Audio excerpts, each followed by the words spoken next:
Times live, तुमच्या विश्वासाचा आवाज। सर, आज शारदानगरमध्ये जे घाण पाणी आलं होतं त्या संदर्भात आपण जाऊन तिथे तपासणी केली, नेमकं तिथे काय घडलं होतं सर? तर शारदानगरमध्ये आम्ही सकाळी पाणी सोडलं होतं। पाणी सोडल्यानंतर कोणत्याही भागात कुठल्याही प्रकारचं घाण पाणी आलेलं नाही। जेव्हा आम्ही पाणी बंद केलं तर बंद केल्यानंतर एका घरामध्ये रंग मिश्रित लाल कलरचं पाणी आल्याचं आमच्या निदर्शनास आलं। आल्याबरोबर आम्ही सर्व आमची टीम आम्ही सर्व तात्काळ त्या ठिकाणी दाखल झालो आणि आमच्या नगरपालिकेच्या जुन्या ऑफिसपाशीच्या टाकीपासून त्या पूर्ण शांतीनगरचा एरिया आम्ही एक एक नळ पूर्ण तपासून पाहिला। कुठं लिकेज आहे का पाहिलं, पण कुठल्याही प्रकारचं लिकेज अजून आलेलं नाही।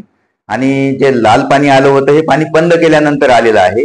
तर याच्यावरून असं वाटते की एखाद्या घरचा नळ जो अगदी जमिनी लेवलला आहे त्याच्यामुळं त्या ठिकाणी पाणी सांडलेलं आहे आणि ते पाणी जेव्हा आम्ही नळ बंद करतो तर ते एअर प्रेशर व्हॅक्यूमनं पाणी मागे ओढलं गेलं आणि तेच पाणी आलेलं आहे।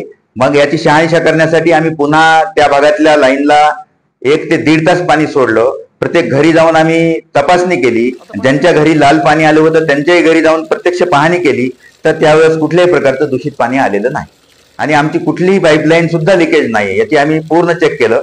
तर याच्यावरून आम्हाला असं नागरिकांना एक आवाहन करायचंय की आपल्या घरातले जे नळ आहेत ते जमिनीपासून एखादा फूट उंचीवर असले पाहिजे, जमिनीवर असे पडलेले नसावेत। कारण काय होते, जेव्हा आम्ही बंद करता पाणी ओढल्या जाते।